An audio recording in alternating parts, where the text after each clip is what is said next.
Bonjour à tous, ravi de vous retrouver pour cette nouvelle édition de Sénat 360. Voici les titres. Un projet de loi pour rééquilibrer les relations commerciales dans la filière agroalimentaire. Après les états généraux de l'alimentation, le texte du gouvernement encadre les promotions et relève le seuil de vente à perte. Objectif, mieux rémunérer les agriculteurs et assurer une alimentation saine aux consommateurs. Le débat à suivre. La réforme du Conseil économique, social et environnemental est en marche. Elle passera par une réduction de moitié de ses membres, mais aussi des missions renouvelées pour en faire la chambre du futur. Elle pourra recueillir des pétitions ou fournir des expertises au gouvernement. On en parle avec son président, Patrick Bernasconi. Le feu vert du Sénat au don de jours de congé ou de RTT pour les aidants. Il sera bientôt possible de donner un ou plusieurs jours de repos à un collègue qui a choisi de s'occuper d'un proche en perte d'autonomie ou handicapé. Ce texte est donc définitivement adopté par le Parlement après le vote du Sénat. Le détail et les réactions dans cette édition. Et je vous rappelle que vous pouvez réagir à tous nos débats sur Twitter avec le hashtag Sénat360 pour m'accompagner cet après-midi. Pour les réactions politiques à l'actualité aujourd'hui, Tam Tra Nuit en direct de la salle des conférences du Sénat. Le multiplex, c'est tout de suite.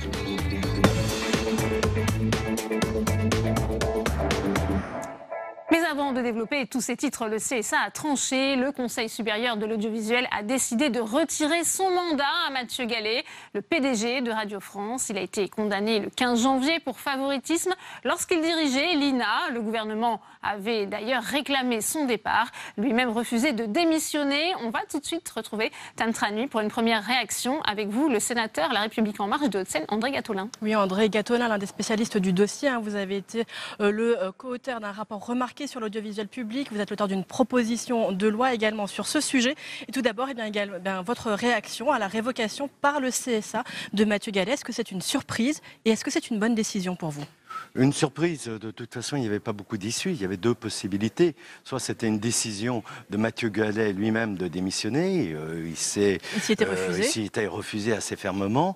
Soit c'était le CSA qui prenait une décision. Je crois que le CSA a pris une sage décision. Il l'a fait... Je pense, parce que nous n'avons pas encore la décision motivée. Il y a quelques minutes, le CSA était encore en séance, donc nous ne savons pas exactement les motifs, mais on peut imaginer que c'est d'éviter qu'une situation qui n'est pas imputable d'ailleurs à Mathieu Gallet, à Radio France, mais dans un poste précédent à l'INA, vienne gangréner, je vais dire, l'intégrité de la personne morale qui est Radio France. Radio France qui a eu des bonnes performances d'audience et de qualité.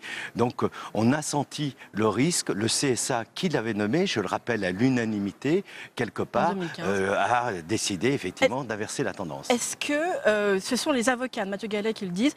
Ils estiment que là, l'injonction de l'État, la pression de l'État a été plus forte que la présomption de l'innocence. C'est ce qu'ils disent.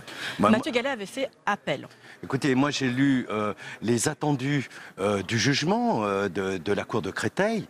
Il y a quand même une reconnaissance de faute, alors dit-on par omission, mais sur les principes afférents aux appels d'offres. Ça a été reconnu par Mathieu Gallet. À ce niveau, je dirais, de responsabilité, c'est quelque chose qui n'est pas acceptable, même si la présomption d'innocence existe encore puisqu'il va en appel. En tous les cas, cela portait intégrité. Après qu'il y ait un nouveau cours au sein de la politique, le fait que des ministres soient conduits à démissionner quand ils sont mis en examen, pourquoi des grands responsables d'entreprises publiques condamnés resteraient en poste? La question, là, c'est une question d'exemplarité. Alors, le gouvernement a fait pression sur la notion d'exemplarité. François Nyssen, effectivement, voilà, mais il n'y a pas eu de demande de démission. Clairement, on a demandé à la personne concernée et à l'organisme responsable, le CSA, de prendre ses responsabilités. Est-ce que c'est une grande déstabilisation pour la Maison Ronde, pour Radio France, dont les audiences aujourd'hui sont au plus haut? On peut dire tout de même que Mathieu Gallet avait été un bon président. C'est toujours une déstabilisation. Moi, j'ai eu pas mal de journalistes, mais aussi de responsables de Radio France, qui s'inquiétaient d'ailleurs de se voir d'être victimes collatérales de faits qui ne les concernaient pas. Je crois, finalement, en l'occurrence, le plus tôt était le mieux. Il va y avoir une période transitoire, il y aura une présidence par intérim, et puis, après, on verra. Le CSA va très vite organiser une procédure pour désigner un nouveau patron de Radio France. Peut-être qu'entre-temps, le gouvernement décidera de légiférer et de changer. Est-ce que cela va précipiter la réforme de l'audiovisuel public que l'on attend courant 2018? Et puis, est-ce que cela n'apporte pas, juste pour conclure, de l'eau à votre moulin sur le changement de mode de gouvernance et de mode de nomination qu'il y ait au niveau des présidents de l'audiovisuel public? Alors, je ne prétends pas me substituer au gouvernement. Moi, je fais des propositions en tant que parlementaire. Je sais que ma proposition intéresse. Je ne sais pas si elle sera retenue, mais je pense qu'il faut... c'est impossible. Sur le conseil d'administration, voilà. Et surtout, l'idée, il faut dissocier qui nomme et de qui contrôle. C'est très compliqué de contrôler quelqu'un que vous avez vous-même nommé. Et on le voit bien, la décision pour le CSA de démettre M. Gallet n'a pas été quelque chose de facile. Merci beaucoup André Gatelin pour votre réaction. Merci à vous, Tam, pour cette première réaction. Je vous le disais en titre, le Sénat vient d'adopter une proposition de loi sur le don de congés. Écoutez la secrétaire d'État en charge des questions du handicap, Sophie Cluzel, qui s'est félicitée de l'adoption par le Parlement de cette proposition de loi. Vous savez tout comme moi que l'évolution démographique de notre pays constitue autant une chance qu'un défi. Nous avons besoin des aidants et nous avons besoin de les reconnaître, de les soutenir, de les préserver. Car leur dévouement a un prix. Les aidants présentent d'ores et déjà 60% de risques supplémentaires de contracter une maladie liée au stress et au surmenage. Rappelons-le, près de la moitié d'entre eux sont des actifs. Ils, et surtout elles, je le redis, doivent tout mener de front. Comme l'avait justement précisé la ministre du Travail, Muriel Pénicaud, devant les députés, il existe une forte interaction entre la vie personnelle de l'aidant et son activité professionnelle. L'articulation entre ces vies constitue un défi quotidien qui les dépasse. Il impacte l'ensemble de son environnement professionnel, qui doit s'organiser, d'une part pour pallier à ses absences et d'autre part pour l'accompagner dans cette période difficile lorsqu'il est présent sur son poste de travail. Il s'agit là d'un enjeu majeur sur lequel les employeurs, les ressources humaines, les partenaires sociaux doivent monter en puissance, à l'instar de pratiques volontaristes d'ores et déjà à l'œuvre dans certaines entreprises. On va tout de suite retrouver Tam Trani, toujours en direct de la salle des conférences du Sénat, avec la sénatrice centriste de l'Essonne, Jocelyne Guidez, qui était rapporteure de ce texte. Effectivement, à Jocelyne Guidez, le Sénat a adopté tout à l'heure définitivement pour le Parlement et dans les mêmes termes qu'à l'Assemblée nationale, cette proposition de loi qui permet le don de jours de congés payés non pris aux proches aidants de personnes handicapées ou de personnes âgées en perte d'autonomie. C'était un véritable sujet de consensus. Alors oui, c'était un vrai sujet de consensus dans le sens où nous pensions que la loi n'allait pas assez loin. Mais en même temps, c'était une belle main tendue. Il y avait urgence, mais surtout une belle main tendue. Donc je pense qu'il faut savoir prendre les mains quand on nous les tend. Et là, je pense que c'était, fallait aller de l'avant en tous les cas et accepter cette loi telle qu'elle était. C'est un texte qui existait déjà partiellement, puisqu'en 2014, il y avait déjà la possibilité du don de jours de congé aux parents d'enfants gravement malades. Finalement, c'est une adaptation de cette mesure de 2014 aux personnes âgées, aux personnes handicapées. Voilà, c'est un prolongement et je pense qu'il fallait le faire. Il était temps même de le faire. Je ne comprends pas même pourquoi on n'a pas fait beaucoup plus tôt.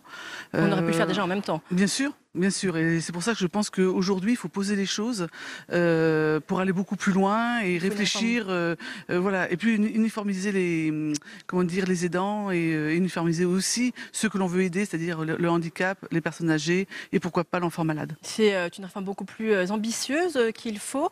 Est-ce qu'elle est sur les rails? Est-ce qu'elle est en cours de réflexion? En tous les cas, aujourd'hui, oui, elle est en cours de réflexion et c'est vrai que je proposerai au groupe UDI de travailler là-dessus, en faisant moi-même des propositions dont aujourd'hui, je ne vous en ferai pas part parce qu'il faut d'abord poser les choses, comme je vous l'ai dit. Je pense que c'est important pour avancer, qu'il y ait vraiment une réflexion derrière tout ça. Alors je le disais, il y avait vraiment un accord transversal au sein de la Chambre haute. Cet après-midi, il y a tout de même eu un amendement, celui des communistes, qui estime que ce mécanisme ne peut pas reposer sur la seule bonne volonté des collègues de travail, mais doit aussi prendre la forme d'un accompagnement par la solidarité nationale. Est-ce que vous pensez que c'est dans ce sens-là que doit aussi aller cette réforme ? Mais comme je l'ai dit, et comme je leur ai dit, je les comprends. Je pense qu'ils ont raison aussi. Mais maintenant, on parle de solidarité. Et je pense que la solidarité, on l'oublie un petit peu trop souvent en France. Je pense que les gens sont assez égoïstes, c'est-à-dire qu'ils vivent plutôt chez eux sans regarder un peu le voisin. Je pense qu'il est grand temps d'être un peu solidaire. Et je pense que là, il y a un vrai combat, en tous les cas, sociétal. Mais la solidarité nationale ne doit-elle pas passer par l'État? C'est également ce que disent pour le coup... Bien sûr, c'est ce qu'il a dit. Je pense que c'est les deux. C'est aussi un débat qui s'inscrit dans un sujet d'une très grande actualité, le mouvement autour des EHPAD. Est-ce que pour vous, le gouvernement a aujourd'hui pris la mesure du problème ? Alors écoutez, je pense que c'est un sujet très grave au niveau des EHPAD. D'abord parce qu'il manque de personnel. Voilà, les personnels ne sont pas toujours bien formés non plus. Donc il y a un réel problème. Et là, je pense que le gouvernement, il est grand temps qu'il prenne les choses en main. Il faut de la formation, il faut des budgets aussi. Alors il faut des budgets bien sûr, mais on a une population qui vieillit. Je veux dire, ça date pas de maintenant, on le sait depuis longtemps. On veut que nos parents vieillissent le plus longtemps possible et aillent le plus loin possible. Donc c'est important. Donc il faut mettre les moyens derrière. C'est pas le tout de dire que tout va bien, alors qu'en effet il y a des petites choses qui vont pas bien et je pense qu'il y a beaucoup de choses encore à faire. Merci à beaucoup Jocelyne Guidez d'avoir répondu à mes questions. Merci à vous. Merci Tam pour cette réaction. Dans le reste de l'actualité au Sénat, l'adoption hier d'une proposition de loi contre l'avis du gouvernement qui permet d'assouplir la loi littorale. Objectif, urbaniser les hameaux et les dents creuses. C'est l'espace non construit entre deux zones bâties. Ce texte s'attaque aussi à l'érosion de la côte. Voyez ce reportage à Gouville-sur-Mer dans la Manche de Fabien Riquer. C'est l'une des plus grandes zones ostréicoles en France, près de 400 hectares. À l'abri de la dune à Gouville-sur-Mer, l'entreprise K2Al travaille en famille depuis 3 générations. L'exploitation écoule 350 tonnes d'huîtres chaque année. Donc là, c'est de l'huître fine de Normandie. Donc c'est du numéro 2. Mais Stéphane K2Al craint pour sa vingtaine de salariés, car son activité est menacée par l'érosion de la dune et l'avancée inexorable de la mer. Au fur et à mesure des années, la mer grignote de mètre en mètre et voire de plus en plus. Là, d'ici quelques années, ça tient que juste par un petit cordon, ça va pas tenir. Pour stopper le recul de la côte, la commune voudrait construire une digue en béton. Mais si la loi littorale ne l'interdit pas, la jurisprudence en matière de construction côtière a enclin la préfecture à ne pas autoriser le projet. Le maire de Gouville s'est contenté de faire poser ces tubes remplis avec du sable sous pression. La mise en place de cette protection, c'est tout simplement de maintenir le pied de la dune de façon à ce que lorsque la mer arrive ici, elle est bloquée. Alors, elle peut passer par-dessus, mais malgré tout, le sable est retenu à l'arrière et donc on fixe le trait de côte exactement à l'endroit où il est aujourd'hui. Une protection installée il y a seulement 3 mois, dont l'efficacité à long terme est pour l'instant inconnue.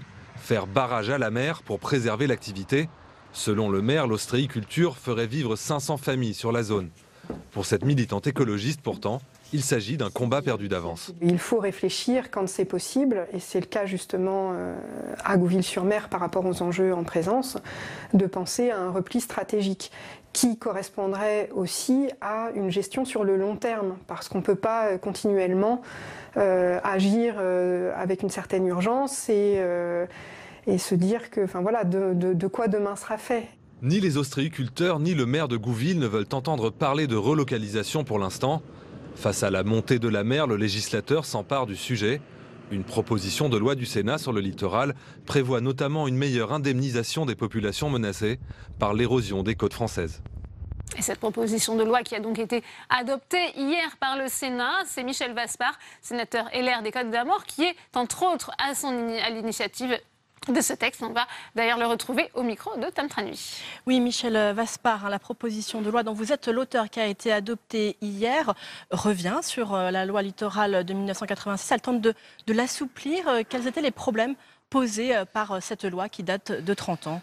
Elle est toute simple. Les problèmes posés, c'est que c'est une loi de 86 qui était très ouverte, qu'il n'y a pas eu de décret d'application. Et donc, à chaque fois qu'il y a eu des contentieux depuis maintenant une dizaine d'années, c'est la jurisprudence qui a été amenée à trancher les litiges contentieux. Cette jurisprudence, quelle est-elle ? Voilà, alors les litiges contentieux sont très contradictoires et ça a donné aujourd'hui des impossibilités, par exemple, d'urbaniser des dents creuses, des hameaux et des villages, alors que ça n'était pas du tout l'esprit de la loi. Les dents creuses, je le précise, ce sont les parcelles non bâties, entourées par des parcelles bâties. C'est exactement ça, dans les hameaux et villages. Donc là, aujourd'hui, c'est complètement bloqué. On a également une difficulté d'accès des professionnels à la mer, notamment lorsqu'il y a des projets de développement d'ostréiculteurs, de conchiliculteurs, sur les espaces proches du rivage. Or, évidemment, on ne va pas leur demander de mettre leurs installations à 7 ou 8 km du rivage, ça n'a pas de sens. Et puis, il y avait aussi... Ça rendait le littoral inaccessible pour vous, du coup, pour beaucoup ? Alors, pas inaccessible parce qu'il y a déjà des ostréiculteurs et des conchiliculteurs, mais lorsqu'ils voulaient étendre leur activité ou mettre cette activité, regrouper leur activité dans des espaces proches du rivage, par exemple, le très beau projet de Plouézec-Paimpol, aujourd'hui, il est bloqué. Est-ce que ce sont des brèches ouvertes dans la loi littorale ? On a entendu beaucoup d'écologistes estimer cela dans l'hémicycle. Je cite également Ronan Dantec qui dit qu'il faut toucher à la loi littorale, mais seulement en tremblant. Écoutez, j'ai touché à la loi littorale en tremblant. Et je l'ai dit hier, aussi bien au niveau de la discussion générale qu'au moment où on a été amené à discuter d'un certain nombre d'amendements. Il faut la manier avec une extrême prudence. C'est un sujet délicat, on sait que c'est un totem. Par contre, on ne peut pas laisser les choses en l'état. Ce n'est pas possible. Et le gouvernement, s'il laissait les choses en l'état, prendrait une lourde responsabilité. Il y avait au début des discussions, peut-être une vision un petit peu caricaturale de débat, certains qui estiment que la droite veut bétonner les côtes. Alors écoutez, nul ne veut bétonner les côtes, en ce qui nous concerne en tout cas ici au Sénat. Il y a toujours des exceptions, mais nul ne veut bétonner les côtes. On veut simplement apporter des solutions à tous les élus du littoral qui se retrouvent aujourd'hui dans une insécurité juridique notoire. Il faut savoir qu'on peut se retrouver, qu'un maire qui a délivré un certificat d'urbanisme ou un permis de construire peut se retrouver condamné aussi bien parce qu'il l'a délivré que parce qu'il ne l'a pas délivré. Donc véritablement, il faut que le législateur reprenne la main là-dessus. Une dernière question, peut-être sur un sujet qui était plus consensuel au sein de l'hémicycle, celle du recul du trait de côte. Il y a tout un débat en revanche avec le gouvernement sur l'indemnisation. Que demandez-vous et pensez-vous que le gouvernement est prêt à vous écouter ? Alors là, je crois que c'est un tout petit peu plus ouvert, sauf que le texte que j'ai présenté, moi, avait repris presque in extenso le texte qui avait fait l'objet d'un accord entre le Sénat et l'Assemblée nationale. Je rappelle que c'était le texte de Pascal Gau. Proposition de loi socialiste, donc. Projet de loi socialiste qui nous avait tout à fait bien convenu, sur lesquels on avait apporté quelques améliorations et sur lesquels nous étions mis d'accord. Sauf que le gouvernement d'aujourd'hui souhaite traiter le problème différemment et souhaite que l'État soit moins engagé sur le recul du trait de côte et que ça revienne davantage aux collectivités locales. Donc ce texte aura un peu de mal à aller plus loin, sauf qu'il faudra que les collectivités locales soient très vigilantes dans la réécriture du texte fait par le gouvernement. Merci beaucoup Michel Vaspart d'avoir répondu à mes questions. Merci. Merci à vous, Tam. Les parlementaires communistes demandent un débat démocratique sur la révision constitutionnelle et le recours au référendum pour la faire adopter. Députés et sénateurs réunis ce matin ont annoncé leur intention d'organiser un colloque début mars au Sénat. Héloïse Grégoire avec Yann Garcia. Ils se sont réunis ce matin pour exprimer une fois de plus leurs inquiétudes. Les chefs de file des groupes communistes de l'Assemblée et du Sénat s'opposent fermement à une révision de la Constitution, notamment si l'exécutif entend passer l'article 11 par référendum. C'est un des articles les plus monarchiques de la Constitution actuelle. Nous avons toujours été hostiles à cet article. Tout ce qui est envisagé vise à conforter un régime d'absolutisme présidentiel. Réduction du nombre de parlementaires, réduction du nombre d'élus dans le pays, réduction des prérogatives du Parlement. Les groupes communistes dénoncent également la diminution du pouvoir parlementaire au profit de l'exécutif. Ils demandent donc l'ouverture d'un débat public. Il faut qu'il y ait un débat public avec nos concitoyennes et concitoyens. Nous considérons que ce ne peut pas être un débat qui appartient simplement aux élus et encore moins au seul président de la République et à son gouvernement. C'est ça le message. Les groupes communistes de l'Assemblée et du Sénat engageront le débat à l'occasion d'un colloque le 5 mars prochain au Palais du Luxembourg. On ouvre à présent notre page consacrée au projet de loi sur l'alimentation, issu des États généraux de l'alimentation. Le texte prévoit de remettre à plat les règles du jeu en matière de relations commerciales, mais aussi de mettre un terme à la guerre des prix. Écoutez Stéphane Travert, le ministre de l'Agriculture, qui évoque un véritable changement d'échelle. Aujourd'hui, c'est le distributeur ou le transformateur qui impose son prix. La profession agricole, c'est la seule profession que je connaisse qui ne facture pas et qui ne négocie pas son prix de vente. Demain, grâce à cette contractualisation inversée, les agriculteurs qui seront réunis en organisation de producteurs, avec des indicateurs qui seront fournis par les filières agricoles, pourront déterminer sur un bassin donné une indication de prix en deçà duquel ils ne pourront pas vendre leurs produits parce qu'ils ne pourront pas vendre à perte.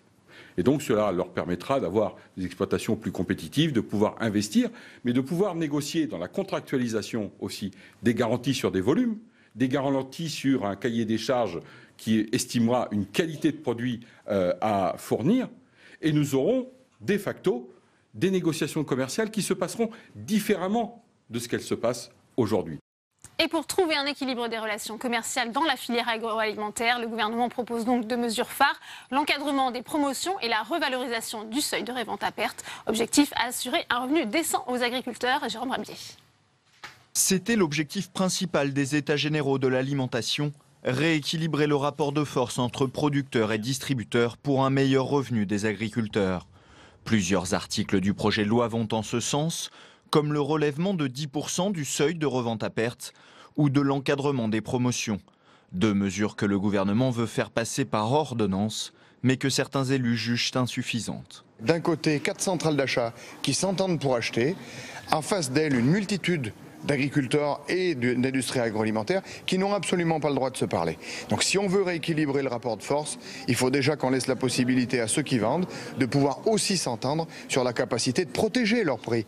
Le gouvernement souhaite pour régler cela que les organisations professionnelles définissent des indicateurs de marché et de coûts de production pour que le prix soit fondé sur ces coûts et non plus par les centrales d'achat.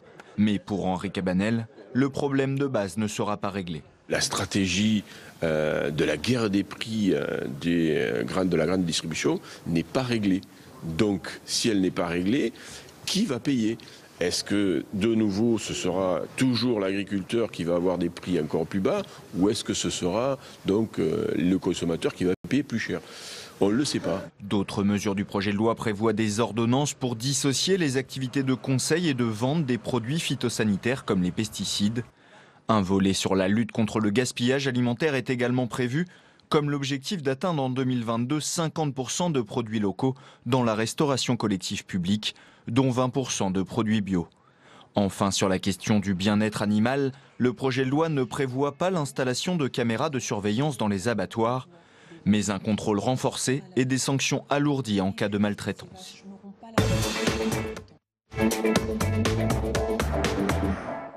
Et on ouvre le premier débat de Sénat 360 avec mes invités sur ce plateau. Didier Rambaud, bonjour, merci d'être avec nous. Vous êtes sénateur La République En Marche de l'Isère. J'accueille également Daniel Grémillet, bonjour, sénateur Les Républicains des Vosges. Vous êtes agriculteur de profession. Également sur ce plateau, Guillaume Garot, bonjour. Vous êtes député socialiste de la Mayenne, ancien ministre délégué à l'agroalimentaire. Et Franck Menonville est également avec nous, bonjour. Vous êtes sénateur RDSE de la Meuse, vous êtes également agriculteur. Première réaction avec vous, Guillaume Garot. On a vu cette méthode employée par le gouvernement, des États généraux, de la concertation, et finalement ce texte présenté aujourd'hui en Conseil des ministres, est-ce qu'il est à la hauteur des enjeux selon vous ? Non, je le dis très, très nettement et avec déception, parce que tout ça pour ça, c'est un peu ce que nous nous disons les uns les autres. Il y avait eu un formidable espoir, il faut le dire, durant les États généraux, et il y avait eu aussi un accueil très positif, il faut le dire aussi, de l'intervention d'Emmanuel Macron à Rungis. C'était à mi-parcours des États généraux.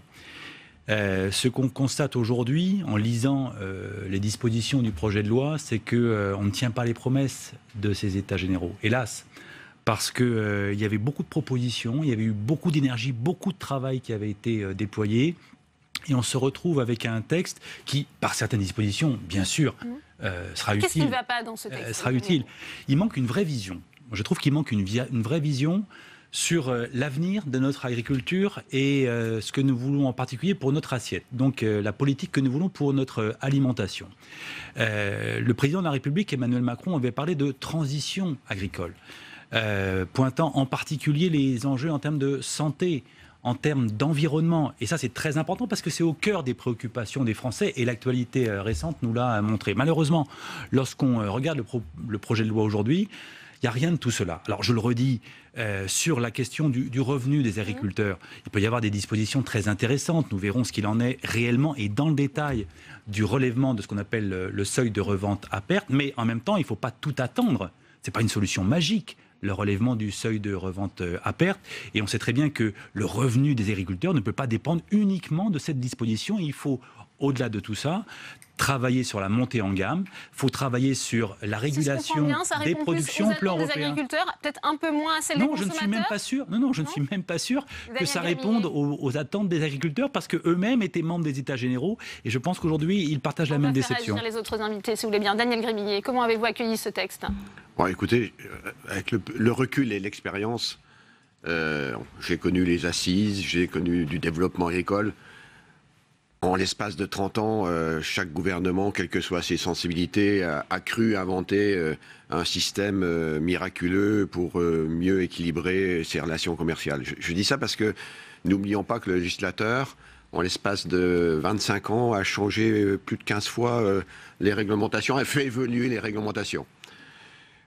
Donc dans ce texte, il y a des points qui me semblent intéressants, sur notamment le renforcement du pouvoir des agriculteurs à s'organiser. Ça faisait d'ailleurs partir d'une loi, d'un projet de PPL j'avais été rapporteur ici au Sénat et ensuite dans la loi Sapin 2, le renforcement du rôle des producteurs à s'organiser.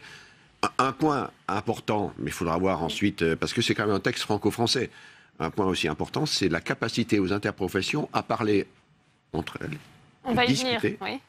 Et effectivement de voir effectivement des indicateurs.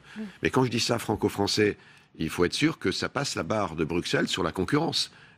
Effectivement, je vous rappelle qu'on a été, des paysans français ont été condamnés, des entreprises ont été condamnées parce qu'elles avaient eu le malheur de se mettre autour de la table pour discuter sur la mise en marché. Donc ça fait partie des points. Donc plutôt déception, Daniel Grémillet, si je résume votre pensée. Je suis un peu comme Saint-Thomas, je voudrais voir, mais franchement, non mais faut pas amuser les agriculteurs. Sur les agriculteurs, vous savez, la recette des agriculteurs, c'est la différence entre ce que je touche, dans ce que je vais vendre, et ce que je paie, mes charges. Et dans ce texte, on y met encore un certain nombre de charges supplémentaires qui vont faire effectivement qu'on va encore un peu plus pénaliser. À un mois du salon de l'agriculture, effectivement, les revendications sont là. Franck Menonville, votre réaction à ce projet de loi? Moi, ma réaction, elle est que la suivante. Je pense que le statu quo n'était pas possible et n'est plus possible au niveau agricole. Le revenu des agriculteurs se dégrade depuis de nombreuses années. Les relations commerciales sont de plus en plus déséquilibrées et compliquées. Donc moi, je resterai surtout sur ce premier point, donc des relations commerciales. Je pense qu'il y a des perspectives très intéressantes dans ce texte-là. Réaffirmation des interprofessions, capacité à négocier, à contractualiser et effectivement aussi des sanctions si les contrats. Une autre aussi notion qui me semble importante, c'est l'inversion un peu de la constitution du prix, c'est-à-dire d'y intégrer des prix, des notions de coûts de production. Bon, je crois qu'il ne faut pas non plus être naïf, ça ne sera pas simple à faire appliquer. On voit actuellement les négociations commerciales sont très compliquées. Mais néanmoins, moi, je préfère être quand même optimiste et en tout cas faire en sorte que ces avancées puissent se concrétiser. Didier Rambaud. Écoutez, j'ai l'impression qu'on part du très négatif et puis qu'on va arriver au très positif, tout en gardant personnellement aussi, j'espère, ma capacité de recul. D'abord, je voudrais revenir sur la méthode, parce que c'est quand même quelque chose d'assez inédit ce qui s'est passé il y a 6 mois. Écoutez, moi, ça fait 15 ans que je suis dans la vie publique et que par rapport au sujet de l'agriculture, c'est la première fois où on a réussi pendant plusieurs mois à mettre autour de la table les agriculteurs, les producteurs, la grande distribution, un grand nombre d'acteurs, je ne l'avais jamais vu. Donc voilà, dans mon département, j'espère que vous l'avez fait aussi. Mais pour quel résultat? On est d'accord sur la méthode. Laissez, s'il vous plaît, on vous a bien écouté avec attention. J'ai l'impression qu'enfin, on va voir un petit peu, je dirais, un premier acte structurant pour l'agriculture et puis d'une manière simple pour la transition agroécologique. On voit quand même le fil conducteur qu'il y a à travers cet avant-projet. Ensuite, maintenant, il va y avoir la concertation faite par le ministre, et puis avant-projet, et après projet de loi. Présenté au Conseil des ministres ce matin, donc c'est un projet de loi. Il va y avoir un temps d'échange avec les différentes forces vives du pays, et puis nous autres parlementaires, on aura aussi notre capacité pour amender, s'il le faut, ce texte. On voit quand même le fil conducteur de cet avant-projet, qui est quand même d'arriver à une meilleure répartition de la richesse entre agriculteurs, les industriels et la grande distribution. Et puis aussi, c'est comme l'a dit mon collègue, d'inverser un petit peu ce processus de constitution des prix. Parce que c'est quelque chose d'assez inédit dans la profession agricole, que moi j'ai appris il y a quelques années, c'est que c'est la seule profession finalement qui ne fixe pas son prix et qui ne peut même pas facturer ses coûts de production. Donc là, il y avait quelque chose qui n'y allait pas. Je crois que ce principe, il est posé. Moi, c'est la première fois que je l'entends. Donc, les uns et les autres. Et je fais confiance, bien évidemment, à ce gouvernement pour, effectivement, maintenant, transformer cet espoir en... Alors, Didier Rambaud, le gouvernement a effectivement employé ce terme de rééquilibrage. Vous évoquez la question de la grande distribution. Je vous propose d'écouter Laurent Vallée. C'est le secrétaire général de Carrefour. Il était d'ailleurs auditionné ce matin, ici, au Sénat. On l'écoute. Aujourd'hui, il faut le savoir, les négociations sont, à mon sens, totalement irrespectueuses du fournisseur. Vous recevez les gens en randonnion, vous les faites patienter pendant des heures avant de les recevoir, vous les compressez sur la totalité des prix et vous les déclassez lorsque ces fournisseurs ne sont pas suffisamment corrects à votre égard sur les prix, en leur disant « vos produits, nous ne les vendrons plus dans chacun de nos magasins ». Vous avez indiqué, monsieur le sénateur, que c'était parce que la grande distribution se comportait mal. Je crois que quand elle se comporte mal, elle est sanctionnée. Je crois qu'aucun distributeur n'a échappé à des sanctions ces dernières années et que le ministre dispose des capacités, le cas échéant, vous le savez, de diligenter les actions lui-même. Guillaume Garot, on vient d'entendre cet échange un peu musclé ce matin devant la Commission des affaires économiques du Sénat. Est-ce qu'on peut contraindre la grande distribution à jouer le jeu, justement, notamment sur ces questions de seuil de revente à perte? C'est très compliqué en effet, parce que le rapport des forces à la base, il est tout à fait déséquilibré. Vous avez 4 grandes centrales d'achat, vous avez 13 000 entreprises de l'alimentation, et puis vous avez un peu plus de 500 000 agriculteurs. Donc on voit bien que, d'ores et déjà, sur le papier, le rapport de force, il est complètement déséquilibré. Alors, vous savez, comme l'avait dit notre collègue, c'est pas nouveau. Ces tentatives de rééquilibrer les relations commerciales. Et en particulier, la loi Sapin 2, du nom de Michel Sapin, dans le précédent gouvernement, avait été une tentative tout à fait intéressante. Franchement, avec une volonté d'efficacité. Mais pour ça, il faut que les producteurs puissent s'organiser, c'est-à-dire peser davantage et être eux-mêmes plus cohérents entre eux. Ça, c'est la première chose. Souhaitons que ça fait dans partie cette du loi, texte, ça va justement impliquer une réorganisation. Souhaitons que dans cette loi, à travers les interprofessions en particulier, on puisse leur donner toujours davantage de pouvoir. Ça, c'est très important. Mais je reviens à la question de base. Est-ce que c'est par ces dispositions qu'on garantira un meilleur revenu à nos agriculteurs? Je pose les choses très simplement et très sereinement en disant n'attendons pas tout de cela. Parce que sur le lait, par exemple, on peut très bien, et tant mieux, avoir une meilleure relation commerciale. Évidemment, on souhaite tous la même chose. Mais tant qu'on aura une surproduction de lait au plan européen, et vous l'avez dit tout à l'heure d'ailleurs, il faut avoir en tête la concurrence internationale et en particulier au plan européen. Tant qu'on ne maîtrisera pas nos volumes de production au plan européen, on n'y arrivera pas. Deuxième chose, sur la qualité des produits que nous produisons. Je pense qu'il faut viser en permanence ce qu'on appelle la montée en gamme. Et dans le texte, je ne vois rien rien qui nous permet d'être un point d'appui pour ça. Ça veut dire quoi? Ça veut dire que, et vous l'avez d'ailleurs très bien dit, moi je considère que ce texte doit être un point de départ. Alors on est loin de ce qu'on pensait être le point de départ, mais il va falloir sérieusement travailler pour, à l'Assemblée et au Sénat aussi, puisque nous sommes ici au Sénat, enrichir, améliorer, corriger le texte là où ce sera nécessaire. C'est en effet le rôle des parlementaires. Les corrections que le Sénat entend apporter sur ce texte, Daniel Grémillet, et notamment sur cet aspect, comment on peut aussi contraindre la grande distribution à jouer le jeu finalement. Il y a 2 points. Parce qu'on ne l'évoque pas. Ça a été un tout petit peu abordé dans une partie de l'audition du secrétaire général de Carrefour tout à l'heure, dans ce que vous avez présenté. Mais on assiste aujourd'hui à nouveau à une évolution du commerce, et notamment avec le e-commerce, et une organisation sur notre territoire en France, mais qui dépasse d'une dimension... j'ai l'impression qu'on change de système et que ça n'a pas été abordé du tout dans les états généraux. Parce que là, on assiste à une concentration terrible et une guerre des prix comme ça n'a jamais été. Donc je voudrais dire, parce que, encore une fois, moi j'aime bien de regarder les gens dans les yeux et les paysans, effectivement, comme à chaque fois, ils ont eu beaucoup d'espoir. Et le concret, c'est que je ne suis pas certain qu'effectivement le revenu s'améliorer.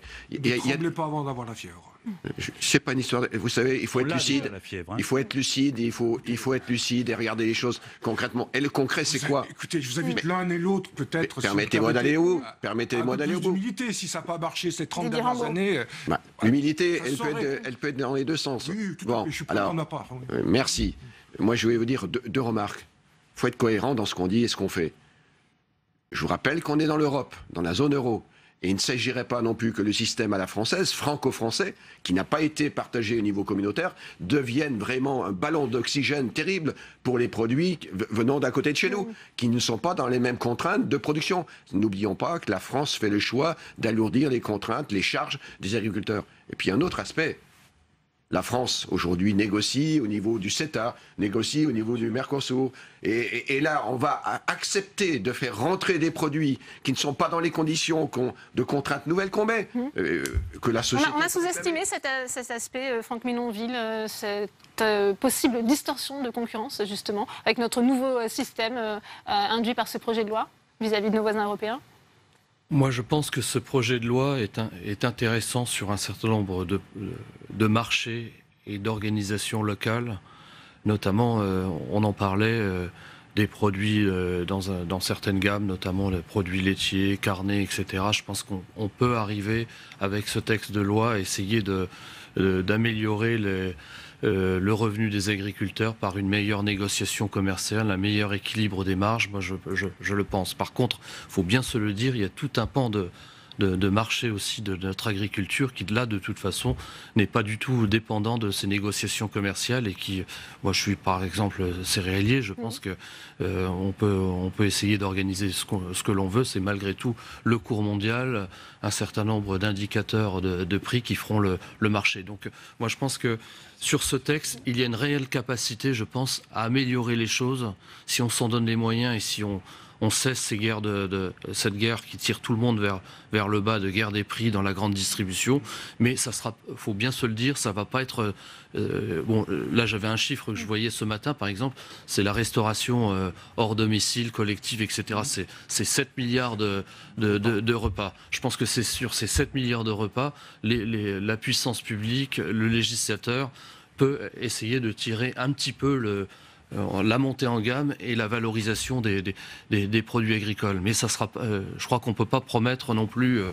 Est-ce que les céréaliers sont exclus de ce projet de loi, Didier Rambaud? Non, je ne pense pas que toutes les productions sont concernées. Il y a au moins un consensus entre nous quatre, c'est effectivement ce constat sur ces prix anormalement bas, effectivement, et qui ne donne plus de valeur effectivement à ce qui est produit. Ça, c'est quelque chose. Il fallait renverser cette tendance. Alors, on parlait de la grande distribution. Il y a une proposition très concrète dans ce projet. C'est notamment ce fameux seuil de revente à perte qui va être rehaussé de 10%. Donc, ce sera fini effectivement. C'est quand on rentrait dans un supermarché, vous achetez un produit, vous avez droit à un gratuit. Alors, effectivement, comme deux choses différentes. Ça. Oui, mais il y a l'encadrement des promotions. Il y a aussi l'encadrement des promotions. C'est deux choses différentes. Deux choses différentes. Voilà, deux choses. Vous me permettez d'enchaîner sur une deuxième mesure. Je crois qu'effectivement, voilà, ce sont des mesures concrètes. Alors effectivement, il y avait cette crainte comme consommateur, parce que voilà, qui était de se dire attention, est-ce qu'on ne va pas monter les consommateurs contre les agriculteurs? Et ben moi, je suis très surpris de voir les premières réactions des citoyens devant ce projet.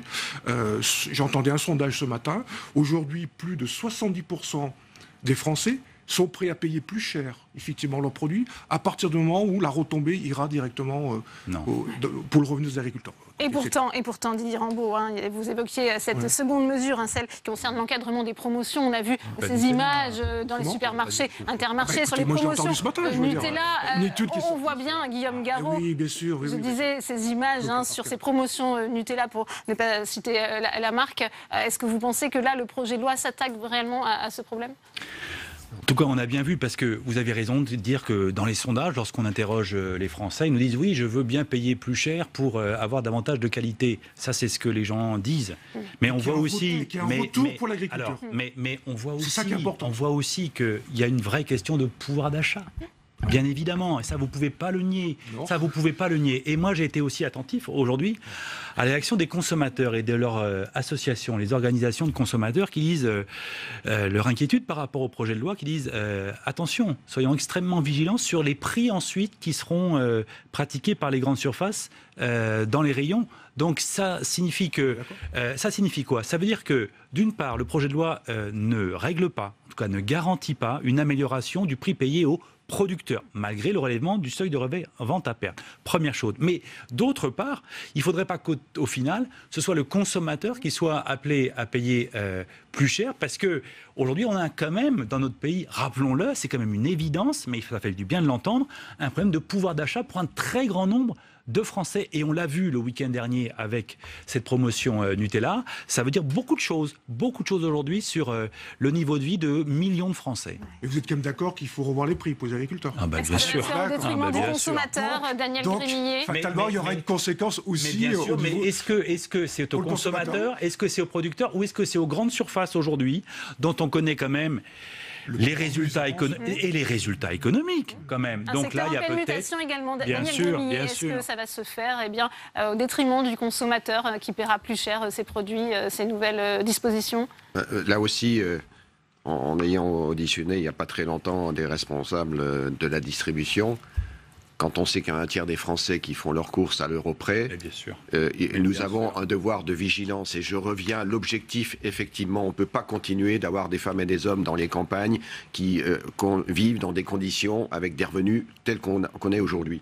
Mais pour atteindre l'objectif d'amélioration de revenus, il y a plusieurs méthodes. Un, il faut arrêter de mettre des charges supplémentaires, donc des contraintes qui ont un coût. Deux, effectivement, les charges pèsent terriblement dans notre économie. Et c'est pour ça que le rôle des interprofessions... Il faut que les agriculteurs regardent ce qui se passe tout près de chez nous, en Allemagne. Je suis tout près de l'Allemagne. Et effectivement, il y a des niveaux de revenus différents. Et pourtant, on est dans la même zone euro. Donc, il faut être très vigilant. Encore une fois, moi, il y a un point que je veux souligner sur ce débat qu'on a ensemble. Parce qu'on a pris l'exemple du Nutella. On pourrait prendre de ce qui s'est passé dans d'autres régions avec des couches-culottes. Pareil, la police a dû venir pour séparer les clientes et les clients par rapport à des promotions. Je vous rappelle que, et je le dis à cet instant, parce que le Parlement va être privé du débat, puisqu'on va donner la capacité au gouvernement de légiférer par ordonnance. Donc, on ne va pas légiférer. Au moins sur la limitation. Oui, mais il y a des débats qui méritaient. Mais il faut aller vite aussi, Daniel Grémillet, c'est la ligne de défense du gouvernement sur ces textes. Oui, mais si... On peut aussi se passer du Parlement. La ligne...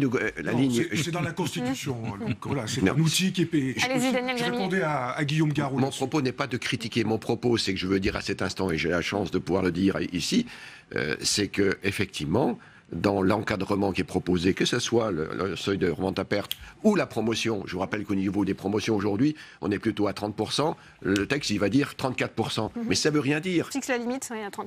Ça veut rien dire, parce que si c'est 34% d'une masse de produits, je prends un exemple de pot, je ne veux pas citer à nouveau cette marque, mais dans la masse de volume que je vends, il y a des pots d'1 kilo, des pots de 500 grammes. Si je décide effectivement de faire un coup sur des pots de 500 grammes, je 34% en valeur, 25% en volume. Hein, c'est ce que. Oui, non, mais c'est sur la masse. C'est pour ça qu'il y a des choses que je souhaiterais que le Parlement aurait pu effectivement bonifier, parce que l'idée peut être bonne, mais attention qu'effectivement sur sa déclinaison, sur sa mise en œuvre, parce qu'effectivement elle peut ne rien régler. Franck Menonville, il y a ce risque de dresser les agriculteurs contre les consommateurs contre les agriculteurs? Il y a sans doute ce risque, mais moi je voudrais dire aussi peut-être que le coût de l'alimentation dans le revenu de nos concitoyens a quasiment jamais été aussi bas. Hein, je veux dire, la part qui est donc prélevée dans le revenu des ménages pour s'alimenter. Hein. Je crois qu'il faut bien se le dire. Donc déjà, premier constat. Est-ce qu'on peut toujours continuer à aller plus bas? Je crois qu'il y a peut-être aussi des priorités à se donner si on veut conserver une agriculture, si on veut conserver des agriculteurs, de l'agroalimentaire, etc. Je pense que, voilà, je dis pas qu'il faut être inflationniste et tout faire reposer. Je suis assez d'accord avec ce qui a été dit précédemment. Il faut que ce soit tous les maillons de la chaîne qui fassent cet effort, et notamment, je crois que la grande distribution a des marges de manœuvre pour temporiser cette hausse. Temporiser une hausse qui pourrait être celle des consommateurs. Mais je pense que cette guerre des prix et le toujours plus bas en matière de coût de l'alimentation, si on veut conserver une agriculture de qualité, moi je pense qu'il faut quand même aussi raison garder. Et il y a d'autres pistes aussi de gains de pouvoir d'achat aujourd'hui dans les processus gouvernementaux. Je pense qu'il faut mettre tout ça en perspective. Guillaume Garot, on arrive bientôt au terme de ce débat. On a entendu aussi le ministre Stéphane Travert parler de mesures pour accroître la compétitivité de l'agriculture française. Là, vous êtes d'accord? Il a raison. Chaque fois qu'on peut accroître cette compétitivité, bien sûr, mais il faut savoir à quel prix et pour quel type d'agriculture. Parce que si c'est uniquement une agriculture concentrée entre les mains de quelques-uns, ça n'ira plus. On perdra par ailleurs, notamment en termes de présence des agriculteurs sur nos territoires. Mais je veux rajouter aussi une chose, parce que j'ai évoqué ma déception par rapport aux États généraux et par rapport à l'espoir qu'avaient suscité les États généraux de l'alimentation. Et s'agissant de l'alimentation, il y a quand même des lacunes réelles, profondes dans ce texte de loi. Je parlais tout à l'heure de la qualité de l'alimentation. Qu'est-ce que nous disons sur la nutrition, la qualité nutritionnelle des aliments? Qu'est-ce que nous disons sur l'éducation à l'alimentation? On disait ça baisse dans le budget des ménages, mais il faut aussi redonner sa valeur à l'alimentation. Peut-être la réponse pour conclure de Didier Rambaud à ces quelques questions. En quelques secondes, le mot de la fin pour vous. Il y avait un fort volet, on n'a pas le temps d'en parler. Hein, il faut réduire aussi la question des phytosanitaires.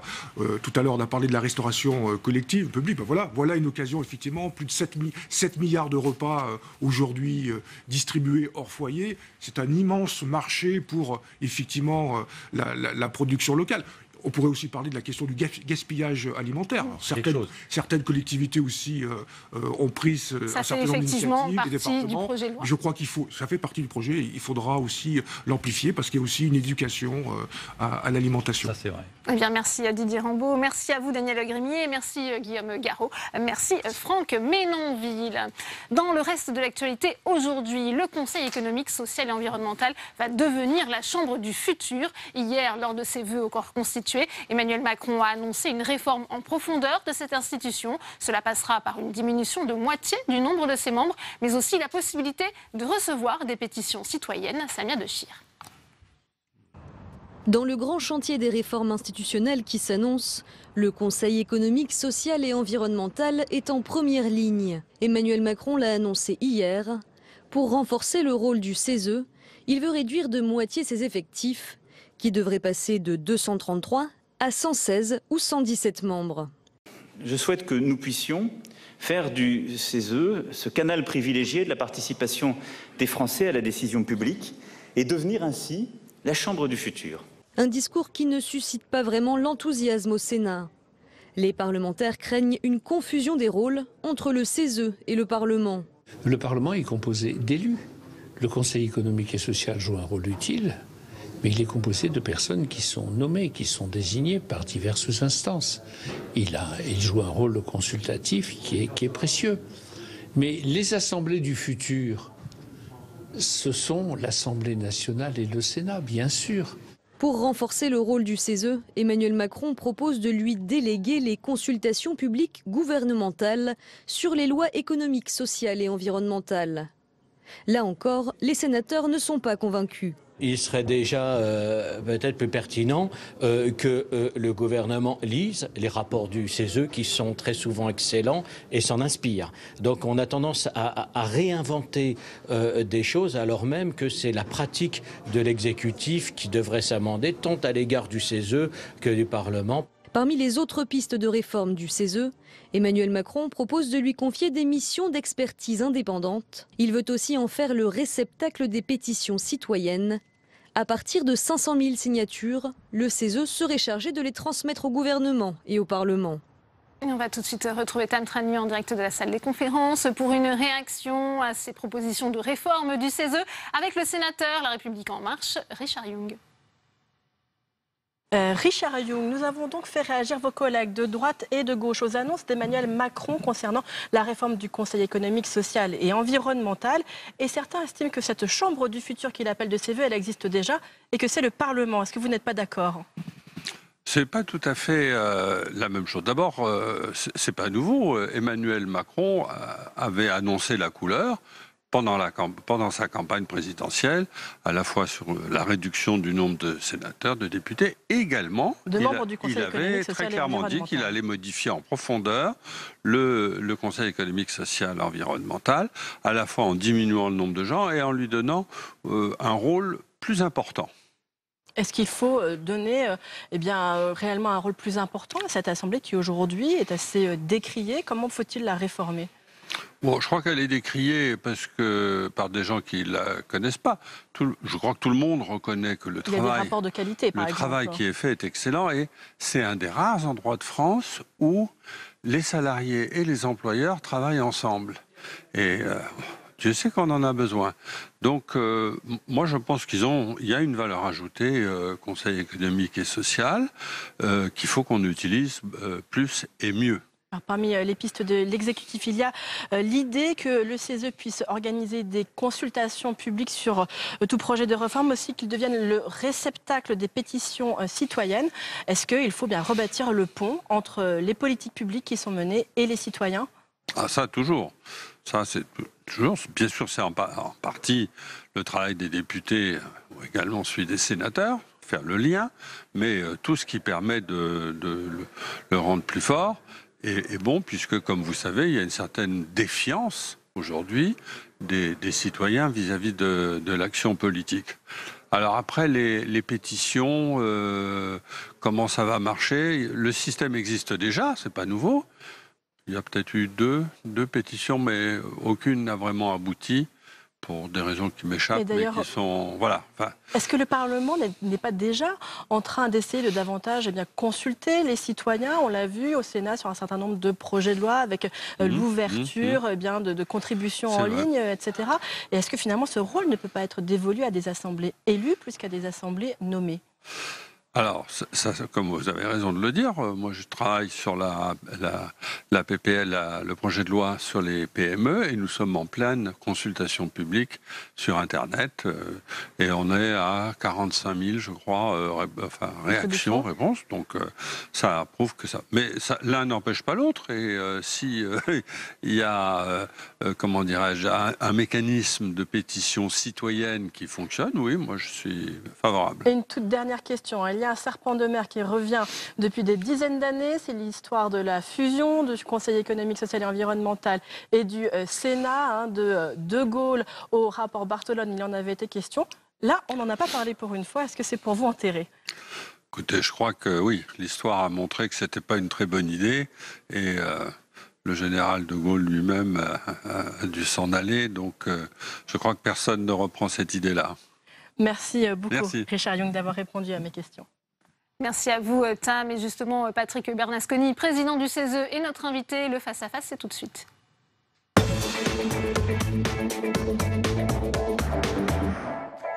Bonjour Patrick Bernasconi, président du CESE.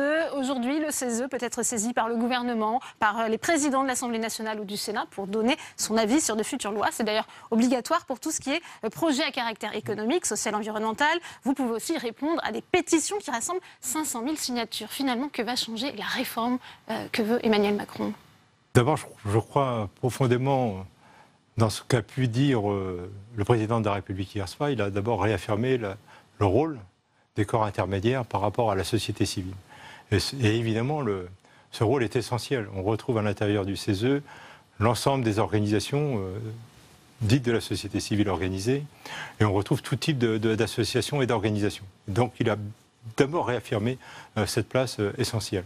Ensuite, il a peut-être cherché à clarifier un peu les rôles de chacun. Je crois qu'il y a un enjeu, très important dans cette réforme, c'est de savoir qui fait quoi après cette réforme constitutionnelle pour éviter que, évidemment, les uns et les autres nous marchions sur les pieds. Il faut donc jouer en complémentarité pour que les institutions puissent bien fonctionner. Associé à la fabrique de la loi, on entendait cette réaction Oui, Micro-Time oui. Tranuit. Il n'y a pas un risque finalement que le CESE joue un rôle détourné de Parlement finalement? Non, je ne crois pas. Notre rôle, il est dans la consultation, il est de mesurer l'acceptabilité social d'un projet. Et il faut le travailler à ce moment-là en amont ou en aval. Il ne faut pas arriver au moment où vous avez vos débats, au moment où on écrit la loi, à ce moment-là, c'est trop tard. Donc il faut pouvoir le faire soit en amont, et il y a la possibilité de le faire, soit après, par exemple en allant sur des évaluations de politique publique. Ces deux possibilités-là, vous le faites déjà, vous le faites déjà, on le fait déjà, la mission du CESE. mais c'est vrai que la grande... Peut-être ce qu'il a manqué dans la création du CESE, je trouve que c'est une idée extrêmement moderne. Il y a eu une vraie ouverture qui a été faite en 2008 sur la société civile, mais ce qui a manqué vraiment, c'est quel est le regard qu'on doit porter sur les travaux faits par le CESE. Aujourd'hui, on regarde les travaux réalisés par le CESE que si, à un moment donné, la personne concernée en exprime le besoin.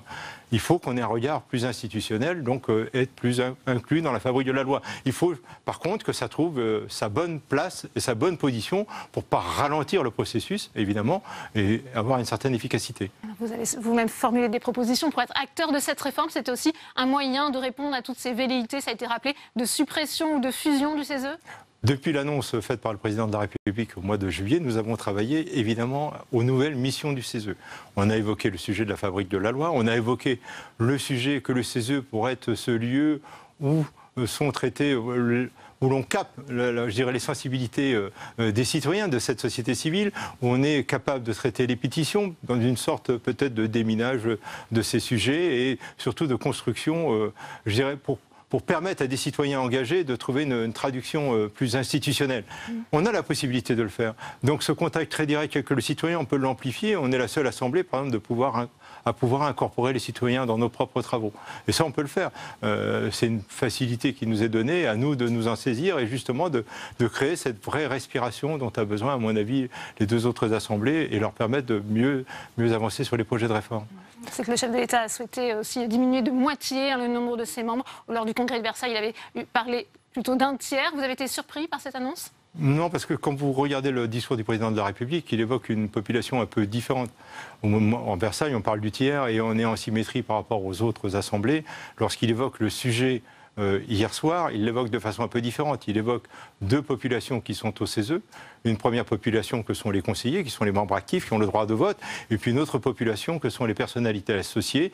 Quand vous faites la somme de ces deux populations, 233 plus 72 par décret des personnalités associées, vous vous rendez compte que vous êtes à peu près à 305, vous le réduisez de métier, vous arrivez sur les 150, 160 futurs conseillers, c'est une réduction du tiers de l'Assemblée. Donc il y a quand même une véritable symétrie entre les deux annonces, mais elles sont j'irais, prononcées de façon différente. Oui. Vous aurez les moyens de mener à bien ces nouvelles missions avec justement un nombre resserré de membres ?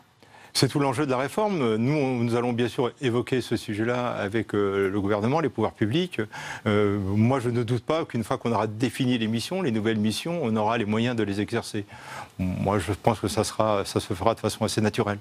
Bien évidemment, on est attendu sur plein de sujets, mais Bon, à nous de construire cet avenir. Ouais. C'est vrai que le CESE a souvent fait l'objet de nombreuses critiques, une assemblée coûteuse, jugée inaudible, inutile. Comment allez-vous faire justement pour que vos rapports, vos expertises soient enfin lus à la fois par le Parlement et le gouvernement? On revient à votre question du début. Comment on est un peu plus dans la fabrique de la loi? Si on est un peu plus dans la fabrique de la loi, on sera davantage regardé. Si on est davantage regardé, on sera plus pris en compte.